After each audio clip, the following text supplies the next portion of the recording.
Hey, Shalawam, Shalawam. First and foremost, giving all praise, honor, and glory be to the Heavenly Father and His Son, Yahawah, Bahasham, Yahawashi, Bahasham, Akakadash. Those are the true names of the Father, the Son, and the Holy Spirit. Yahawah equals He is, He exists. Yahawashi equals He saves, He delivers. And Rakakwadash equals a spirit that's holy. That's the name of the Father, the Son, and the Holy Spirit. That's in the Lashawan Kadash, or also known as the Paleo-Hebrew, the ancient Hebrew. Right. Second of all, I want to give double honors to the apostles, elders, and bishops of the great millstone, which rule well and teach well and sincerity taught us this truth. And shalom to the Lord's hopeful elect.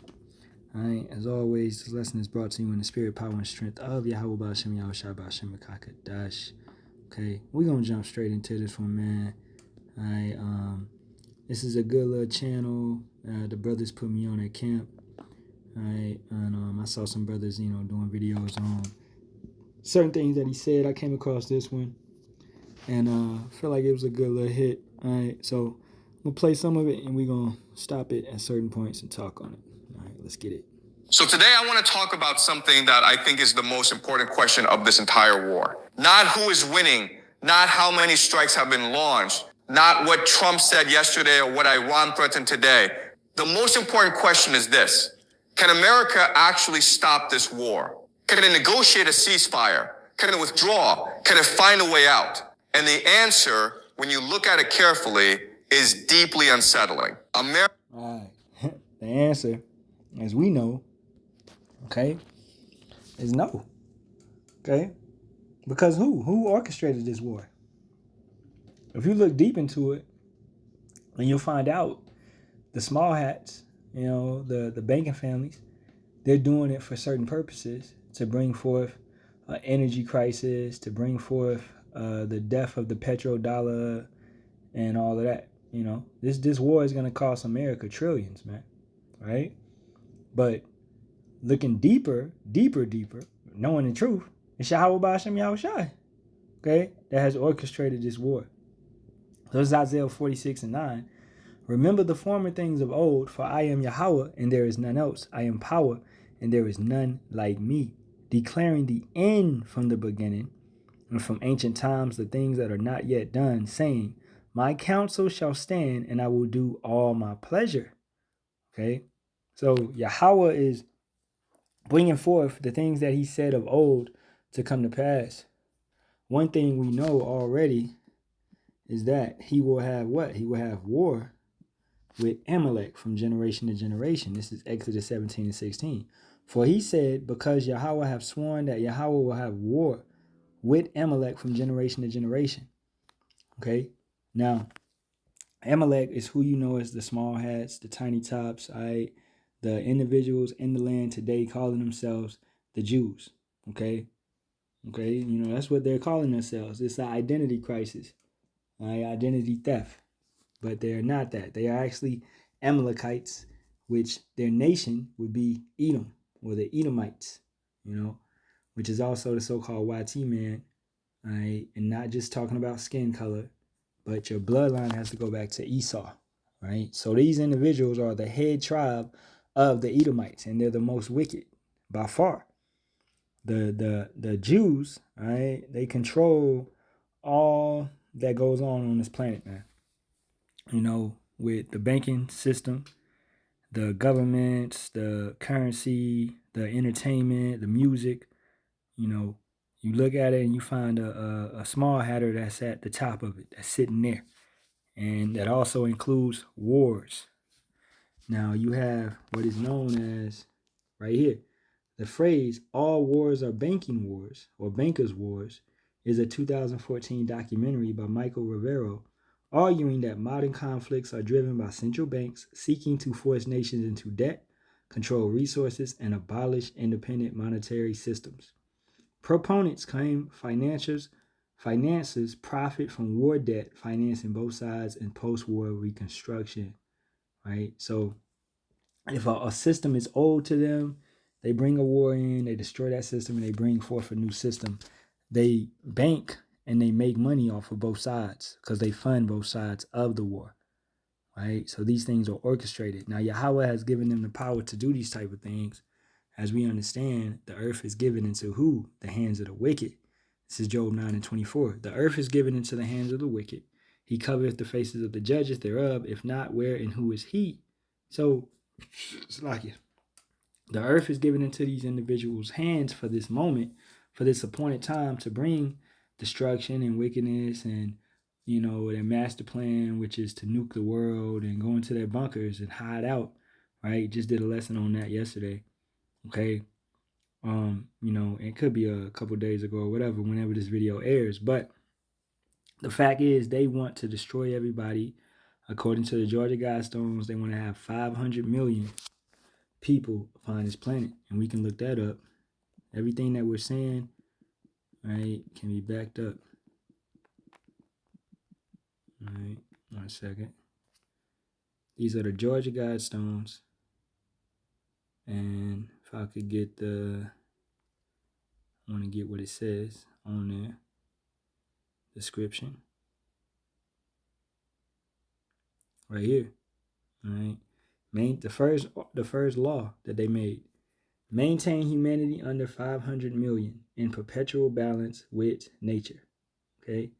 Guide reproduction wisely, improving fitness and diversity. Now, if you're a history buff, then you know that this kind of seeks back to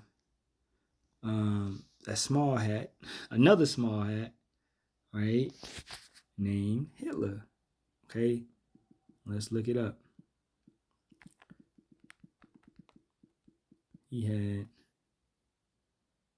all right, let's read this right here. Hitler's plan for race was a foundational radical ideology that dictated all aspects of Nazi policy, aiming to create a racially pure German nation while eliminating those deemed inferior. This ideology was built upon pseudoscientific notions of a strict racial hierarchy, with Germans described as the Aryan or Nordic race at the top, right? So that would align with that second law that these individuals was pushing, okay? Guide reproduction wisely, improving fitness and diversity. He was trying to, really, he just wanted what? Blind-eyed, blue eyes, okay? Blind-eyed, blue eyes, blonde hair and blue eyes, okay? And this is what they were doing. It's called the Aryan Brotherhood or whatever, right? And thinking that they're superior. When Yahawah, Bahasham, Yahawashi, it brought them low, and he's going to do it once again. He's going to bring these individuals low, So whatever they imagine, these vain imaginations, all this type of stuff that they have, right? This is their new world order, their NWO. It's not going to come to pass, man. Okay? Because Yahawah is, once again, let's go back. He's what? He's declaring the end from the beginning and from ancient times, the things that are not yet done, saying, my counsel shall stand and I will do all my pleasure. Now let's go to a time in the beginning where he declared it. This is Genesis 49:10, and talking about Judah, which more so is talking about Yahawashi being from the tribe of Judah, that this had to pass. He had to come through that lineage, that tribe. The scepter shall not depart from Judah, nor a lawgiver from between his feet until Shiloh come, and unto him shall the gathering of the people be. All right? So that's declaring the end from the beginning, that Yahawashi must come and gather the people. All right? That he's gonna come through the tribe of Judah. Right? Now we furthermore take it over to Revelations 5:5 to let you know that this will happen, and this indeed did happen. And one of the elders saith unto me, weep not, behold, the Lion of the tribe of Judah, the root of David, hath prevailed to open the book and to loose the 7 seals thereof. So Yahawashi completed that part, and he poured down the Spirit, okay? He reigned supreme, and now he's going to come back, and what? He's going to establish that everlasting kingdom, okay? He's going to come back and gather the people, right? So just hitting all that, man, just to make it full circle, make sure, some good information to put out. And let's get back to this.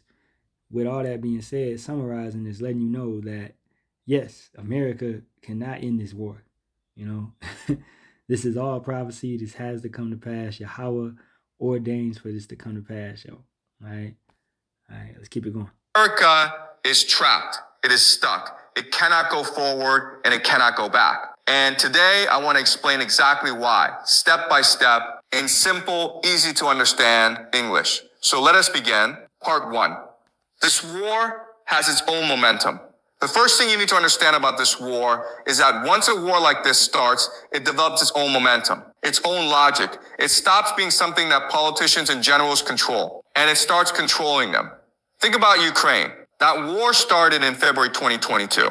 And from the very first weeks, both sides knew that a negotiated settlement was possible. Both sides knew that continuing the war was causing enormous damage, enormous suffering, enormous economic cost.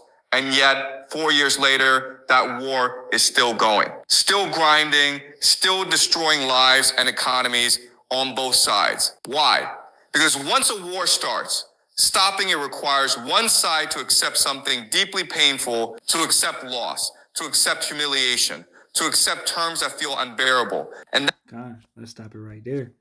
Now, let's go to Habakkuk, because this devil is extremely what? He's extremely prideful. Okay? So he's not going to admit defeat. You know? Trump has actually claimed many times that he's won the war. Or he's tried to cease fire, he's trying to stop it and all this. But that's not taking place. It's not happening. You know? And those lies aren't going forth. I saw a CNN article today that said Iran is pushed into a corner, which they're not. They're dropping bombs on Israel still. And you have other nations such as Yemen, Iraq, and the Houthis, and, the Dragons of Arabia are aligning and joining. And then you got, these other, the GCC, which is Saudi Arabia, Bahrain, Qatar, Kuwait. These nations are they getting froggy, man. All right, they might leap. Okay, eventually, and that is what? That's prophecy for them to leap and to fight with Iran. All right. So let's read Habakkuk 2 and 5. Yea, also because he transgresseth by wine, that's doctrine. All right, that's what this devil does. The nations have committed abominations, have committed fornications, right, with Babylon. So they've got in bed with this devil. All right. He is a proud man, neither keepeth at home. He's everywhere. I was talking with a brother earlier today, and we was talking based upon how China has the infrastructure and all of that for the beast system, right? Well, Slovakia, the CHIP system. Yeah, they got the CHIP. They got social credit score system. They got all of that, but they don't have the beast system. They have the infrastructure that it may run off of, and that's what we're saying, where, yeah, you're going to have 15-minute cities, you're going to have CHIPs, you're going to have Neuralink, you're going to have all that, which China is moving forward, moving toward. But they don't have the means of controlling the earth that Esau has. China, Moabites, they keep us at home. They're really staying at home. They're strong in China. North Koreans are strong in North Korea. They're not out here conquering all of Africa or all of Australia, all of North America and South America. But we see how the Edomites have went forth and conquered the entire planet. So therefore, they may be behind the curve on certain technology, but they're going to be the ones to bring that hour of temptation as per the scriptures, right? So he's neither keepeth at home, he's everywhere, who enlargeth his desire as hell, and is as death, and cannot be satisfied, but gathereth unto him all nations, and heapeth unto him all people, right? He gathers all nations, he heapeth unto him all people. He does it the same way that Antiochus did it, where he said everybody must be a Greek, right? Or under the Romans, everybody must be a Roman. You got to be a Roman citizen so we can tax you, So that's what that NWO is, that one world government, that one world banking system, that one world judicial system, that one world religion. That's what they're trying to do, man. They're trying to come forth with these means to gather everybody under them, Verse 6, shall not all these take up a parable against him and a taunting proverb against him and say, woe to him that increaseth that which is not his. How long? And to him that laddeth himself with thick clay, with all this debt, all this type of usury and interest that they're trying to put on people and that they have on them. So everybody is looking at them and being like, yo, no, we're tired of it. We're tired of the BS. You're not doing all this to us no more. They're tired of it. This is prophecy. Shall they not rise up suddenly? That shall bite thee, and awake that shall vex thee, and thou shalt be for booties unto them, because thou hast spoiled many nations. All the remnant of the people shall spoil thee because of men's blood, and for the violence of the land, of the city, and of all that dwell therein.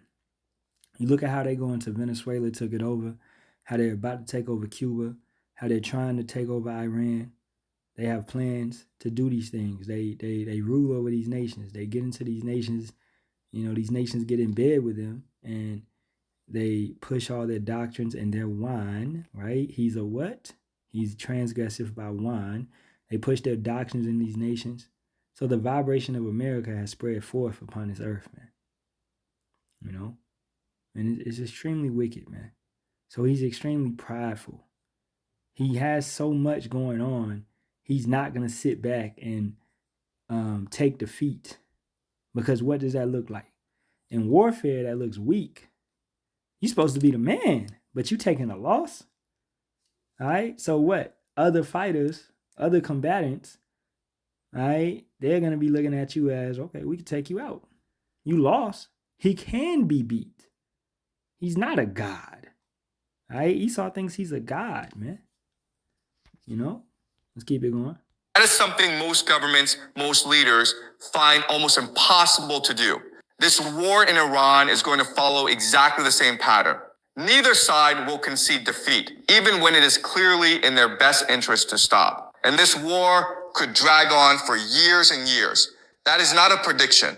That is a pattern, a historical pattern that repeats itself over and over again. But here's what makes this war even more complicated than Ukraine.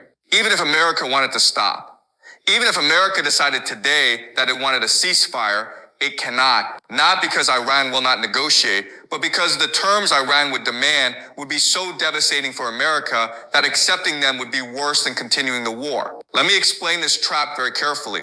Part 2, the ceasefire trap. So let us imagine America decides it wants to negotiate a ceasefire with Iran. It picks up the phone, it reaches out through back channels, maybe through Oman or Qatar, and it says, let us talk. What does Iran say back? Iran says, fine, we will stop fighting. But here are our terms. First, America pays Iran approximately $1 trillion in reparations. $1 trillion for the destruction caused by this war. And they, he gonna list the terms. Iran wants to control the Strait of Hormuz for economic benefit, where everybody has to pay them just to go through. Okay, so they're seeing and they're understanding that, hey, this is a major venture that we could move into, controlling this strait. But America doesn't want to allow that, right? So you having a war over a strait, which America started the war. It wasn't over the strait. The strait, everybody could go through it in the beginning. You know what I'm saying? It was all good. You should have just left them alone, man. But like we said, Yahawah is gathering these nations. That's Zephaniah 3 and 8. Okay? So Esau can't leave nobody alone. He's not a keeper at home. He can't. If he wanted to stay at the crib, chill back and rest, he can't do that, man. What is that? Even on his beds, let's get that Micah. Okay? He can't. He can't. He don't know how to be cool. It's Micah 2, 1 and 2. Woe to them that devise iniquity and work evil upon their beds when the morning is light. They practice it because it is in the power of their hands. They work evil upon their beds. You're in a rest position. Bro, in my bed, I'm not sitting there plotting and scheming on, you know what I'm saying? They lay down. And they ain't talking about laying in your bed literally, but in a rest position where you have control, you have power, you have authority, you have dominion, you got people paying you taxes, you in a corporation, You got these evil heads of corporations that's plotting that you already got your foot on my neck, but you're plotting how to furthermore oppress me, you know? And then as he said, they don't care about the effects that's gonna affect the civilians. They don't care about the price. Trump has a driver, a chauffeur. He doesn't drive. He has money. He has billions. He don't care about gas prices, right? But the low average, 9 to 5, what I'm saying, trying to make it through, check to check individual is out here struggling trying to make it through. So gas prices rising. What we done, man? I done seen gas damn near rise 50 cents. All right, since this mess done started. I went from paying 5 something to now gas is like 6.30, 6.20. That's like 70 cents. Okay. So it sucks. It's hard. Right? It's hurting our pockets. Trump doesn't care about that. He doesn't care about his people. Right? And you individuals is feeling it now. You MAGA supporters and all of that. You're feeling it now that this guy doesn't care about you at all. Verse 2, and they covert fields and take them by violence and houses and take them away. So they oppress a man and his house, even a man and his heritage. Right? So they rule over you. They don't let you know who you are. They don't suffer to put you in graves, as it says in Revelation, the 11th chapter. They don't care to tell you that you're the sons of God. You're the sons of Yahawah. They don't care. They tell you that you're African Americans. You go back to the Hamites. You go back to Ham, which that's not true. That's not factual. All right? You're a Cushite. You're Egyptian. You know what I'm saying? That's what they tell you. And some of our people run with that and believe it. I'm Nubian. I'm a Kemet. No, you're not, man. You're an Israelite. All right? And that's powerful being an Israelite. Okay? Let's keep it going.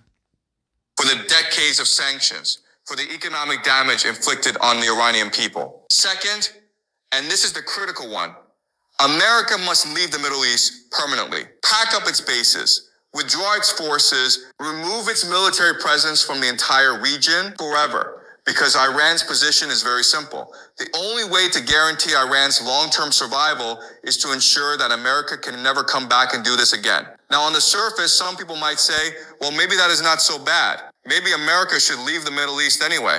But here is why that thinking completely misunderstands the situation. The moment America leaves the Middle East, a chain reaction begins. A chain reaction that will be catastrophic for the American economy and for American power globally. Let me walk you through this chain reaction step by step. Step 1, the GCC becomes Iran's client states. Right now, the GCC nations, Saudi Arabia, the UAE, Qatar, Kuwait, Bahrain, they exist under American military protection. America guarantees their safety. America is the reason they can function as independent nations. The moment America withdraws, that protection disappears. And the only nation in the region with the military power to guarantee the safety of the GCC and to control access to the Strait of Hormuz is Iran. So the GCC nations have no choice. They become client states of Iran. They fall under Iranian influence. They have to make their peace with Tehran because without American protection, Iran is the only game in town. Step 2, the petrodollar collapses. Now here is where it gets really serious for America. And that right there is what is being brought forth, man. Okay? Let's go to Jeremiah 50. That petrodollar has to collapse. So what? A digital currency can come through. The dollar has to go. Paper money and all of that has to go. So you can bring in a new system. You're going to have a one world government coin in a sense. Where crypto, all of that is a basis for everything that they want it to be, easily tracked. All right. So this is Jeremiah 50, start at the top. The word that Yahawah spake against Babylon and against the land of the Chaldeans by Jeremiah the prophet. Declare ye among the nations, and publish and set up a standard. Publish and conceal, not say Babylon is taken, Baal is confounded, Merodach is broken in pieces. Her idols are confounded. Her images are broken in pieces. For out of the north there cometh up a nation against her, which shall make her land desolate, and none shall dwell therein. They shall remove, they shall depart, both man and beast. In those days and in that time, saith Yahawah, the children of Israel shall come, and they and the children of Judah together, going and weeping, they shall go and seek the power, they shall go and seek Yahawah, Bahasham Yahawashi, their power. So this is what's happening. We're seeking Yahawah, Bahasham Yahawashi, to get us up out of this country, which is collapsing, man. It's being brought down. It's being brought low. We're in those birth pains. We're in those trials of this nation being brought low. This whore is being exposed. Is being made naked. Okay? That country that's coming from the north, which is Russia and these other nations, all right, that are going to be joined with Russia, they are going to burn America, man. All right? Also, the Ten Horns, which is the EU, NATO, they're going to burn America, man. You're going to see everybody turn on America that used to fear America. This is what happens with a bully. You ever seen those movies, those shows? You know how the scene go. The bully been messing with everybody all movie. Now everybody like, nah, we could take him. All right? Or at the end of Friday, let's make it easy for you. Craig stood up to Debo, right? And yeah, it was a hard fight. He picked up that trash can though. He started giving Debo that work. So that's what we're seeing with these nations. They're going to rise up against America. They're going to burn her and make her naked. And they're going to destroy her. But what you ain't seeing Friday was Yahawashi coming. And he's going to get rid of everybody on the block. Okay? That's what's about to take place. All right? Because these nations, as this dude just broke down, yeah, these other Middle Eastern, so-called Middle Eastern nations are going to be Iran's clients if America leaves, and then Iran will rule that area in that region. Y'all not going to have rulership because Yahawashi is coming back to take over everything, okay? So enjoy what you have right now. This is as good as it gets. This goes to all you nations, man. All right? Verse 4, Salaki, verse 5. They shall ask the way to Zion with their faces thitherward, saying, come and let us join ourselves to Yahawah Bahasham Yahawashi in a perpetual covenant that shall not be forgotten. That new covenant, which is never going to end. It's going to be an everlasting covenant. And Yahawashi is the mediator. My people have been lost sheep. Their shepherds have caused them to go astray. They have turned away on the mountains. They have gone from mountain to hill. They have forgotten their resting place. We have went from government to government, land to land, country to country. You know what I'm saying? We're finally in our last captivity, and we're awaiting our king, and we're turning back and rejoicing and knowing who we are. We're calling upon the name of Yahawah Bahasham Yahawashi. All right, according to Barak, the 2nd chapter, all right, around 30. So it's all prophecy for us to move into what we're doing, to be who we are.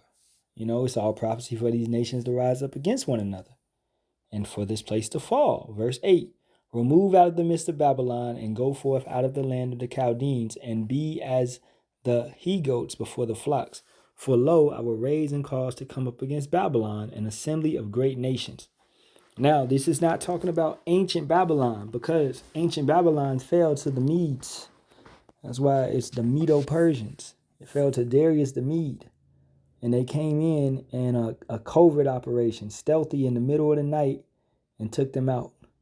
So this right here is speaking about a future prophecy. Let's read it. For lo, I will raise and cause to come up against Babylon an assembly of great nations. This would be what? Russia at the head of that. Right? And then also the EU, NATO, China, North Korea, Iran, these other nations that are weak. They were weak, but now they've been made strong. Right? An assembly of great nations from the north country, and they shall set themselves in array against her. From thence she shall be taken. Their arrows shall be as of a mighty expert man. None shall return in vain. Missiles, silos. Missiles coming out of those silos. Right? Setting and burning America. ICBM missiles raining down. And then also you're going to have chariots with Yahawashi, right, coming forth and destroying these individuals with laser beam fire, right? And Chaldea shall be your spoil. All that spoil her shall be satisfied, saith Yahawah. Because you were glad, because you rejoice, O ye destroyers of mine heritage, because you are grown fat as the heifer at grass and bellows as bulls. America grew big, man. You ate everything. You became fat, right? You got to the point where you couldn't see your own shit. You couldn't move. You got caught up. Your mother shall be sore confounded. She that bare you shall be ashamed. Behold, the hindermost of the nations shall be a wilderness, a dry land, and a desert. Right? And that's the destination for America. She's going to eventually burn with fire and be that lake of fire for a time period, and then burn out and be a desert, a wilderness where only desert creatures will dwell. Nobody else will dwell there.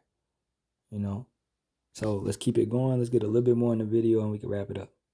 Because the GCC is not just a collection of oil-rich desert nations. The GCC is the foundation of something called the petrodollar. And the petrodollar is the single most important mechanism keeping the American economy alive. Let me explain this simply. The GCC sells its oil in US dollars. Every barrel of oil that Saudi Arabia sells, every cubic foot of gas that Qatar exports, it is all priced and sold in US dollars. That means every nation on earth that needs Gulf energy, which is most nations, has to hold US dollars to buy it. That creates a permanent global demand for US dollars. And then the GCC takes those dollars it earns from selling oil and recycles them back into the American economy. It buys American treasury bonds. It invests in American financial markets. It funds American debt. This is the mechanism, this petrodollar recycling that allows America to function with $39 trillion in debt. $39 trillion. The American economy is essentially a Ponzi scheme. It relies on foreign nations continuously buying US dollars and US debt to keep functioning. And the petrodollar is the engine that drives that entire system. Now, the moment the GCC falls under Iranian influence, what happens to the petrodollar? It disappears. The GCC no longer has any reason to sell its oil in US dollars. Well, yeah. Now, you don't think Iran knows that? Oh, I gotta laugh at this. This is beautiful. Okay? And it's certain things to peep. Let's go to this right here. Matter of fact, I want to keep the Georgia Guidestones up. I want to do a lesson on that later on. But Japan Prime Minister, okay, brought oil using the yuan. Okay.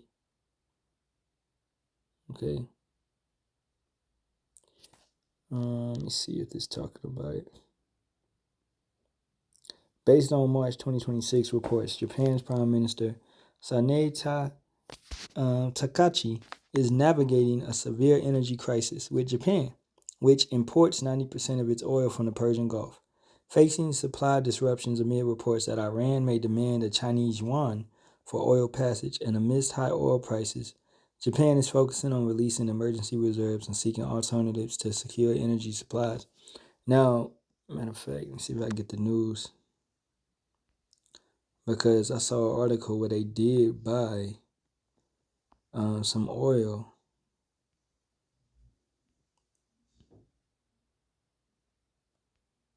in the yuan. I will rephrase it. Did Japan buy oil in the yuan or the yuan?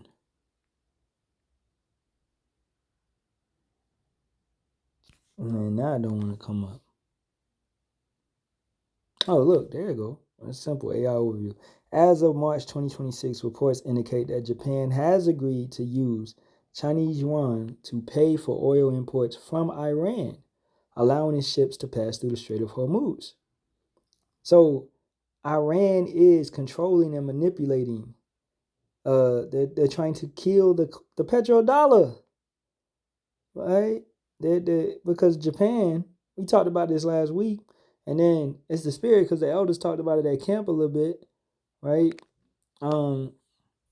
Japan just had a meeting with Trump, and Trump was making all these, derogatory remarks, jokes, and shit. Right? This dude is an asshole. Okay, and Japan didn't like that, so they went and bought oil from Iran using the yuan.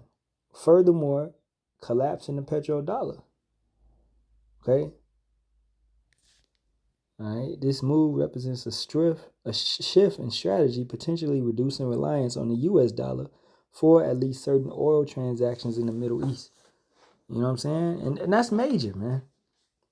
As nations pull away from America and begin using the yuan, all right, then it's gonna make America weaker. Okay, so what this dude is talking about with the dollar collapsing and all that, this is major, man. As he got on the chart, you can look at his little points.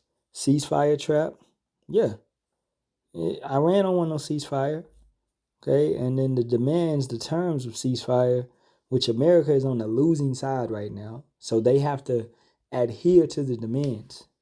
You're not making demands, you have to adhere to them now because you're losing and everybody is seeing it. So that's a trap. Then the petrodollar collapse, which your dollar is collapsing, but like we said, this is being orchestrated by the bankers, all right, which Yahawah has them doing all this to bring forth the MOTB, to bring forth a one world government. Ground invasion trap, he can get into that. I ain't gonna play it to that far, but Iran is a very monstrous country, man. It's damn near impossible to take over just due to that fact, right? And then military losing every war game and no way out, right? And this is why you have a lot of military men that are resigning, that's leaving, they're trying to get out, they're failing a drug test, okay? All you gotta do is fail that drug test, man. I used to administer the drug test in the military, and that shit is we rarely have anybody fail it, and it's easy to it's ways around it, man. You got dudes drinking nothing but distilled water on drug test day. A lot of shit, okay? But now people are failing it on purpose just to get out of the military, right? So they're not believing in the military anymore. They don't believe in America anymore. They're not down for this anymore. Let's let a little bit more of this play. It no longer has any reason to recycle its earnings back into American markets. The entire foundation of American financial power collapses. And remember, America is sitting on $39 trillion in debt. Without the petrodollar, without foreign nations continuously buying US dollars, the American economy cannot service that debt. It cannot function. The consequences would be catastrophic. Step 3, Japan and South Korea remilitarize. So now let us look at what happens in Asia when America withdraws from the Middle East. Japan and South Korea are watching everything that is happening right now very carefully. They're watching America's struggle in Iran. They're watching the limitations of American military power being exposed in real time. And they're asking themselves a very uncomfortable question. If America cannot win decisively against Iran, can America really protect us against China, against North Korea? Can we really trust our entire national security to a nation that is clearly overstretched and struggling? And if America then withdraws from the Middle East, that question becomes impossible to ignore. Because if America is willing to leave the Middle East when things get difficult, it might be willing to leave Asia too. So Japan... Booyah. We can end it right there, pretty much. But it's a good watch. But it's over. The bully has been exposed. So those that relied upon the bully, those that were in bed with the bully, that committed fornication with the bully, right? They're understanding, hey, this is not a good team to be on. Maybe we should switch sides. Maybe hey, yeah, we was putting up with a lot of shit that this individual was bringing us due to the benefits of being aligned with them. But now it's no more benefits of being aligned with America. So hey, these other nations are snakes, All right, ain't no loyalty in that sense. All right, you was in bed with somebody that is not actually an honorable. They don't got good morals, integrity, and all of that. But you was with them because of the power, okay, the status, what they brought to the table, and all of that. You have no justice on this planet, man. Yahawah Bahasham Yahawashi is on the way back, man. Okay, it's gonna be true justice. Our king is a warrior king. You know, he's coming with war. And furthermore, King David under him was a warrior king. Right? They brought war, they brought true justice. Right? You know what I'm saying? So we can't wait for these individuals to be took out the way and to set up and establish true rulership, true dominion, true power in a righteous sense, man. Right? Well, it's gonna be loyalty, it's gonna be love, it's gonna be fruitful, we're gonna multiply. Just beautiful, beautiful type of lifestyle that's coming to this place, man. A new heaven and a new earth, which is a new kingdom, a new society, new rulership. You know, none of this old, watered down, boring type of life that we've been living, where we're slaves and we're at the bottom of the barrel and our people don't have no understanding, man. Israelites are coming back to the forefront, to the top, and we're gonna rule this place, man. Once again, as we used to, you know. So hey, with that being said, pray this was an edifying lesson, man. I want to give all praises, honor, and glory be to the Heavenly Father and His Son, Yahawah, Bahasham, Yahawashi, Bahasham, Kakadash, and double honors to the apostles, elders, and bishops of the great millstone, which rule well and teach well, sincerity, always. Shalawam to the Lord's hopeful elect. As always, Kwam Yasharahla, and Abad Babal. Shalawam, Shalawam.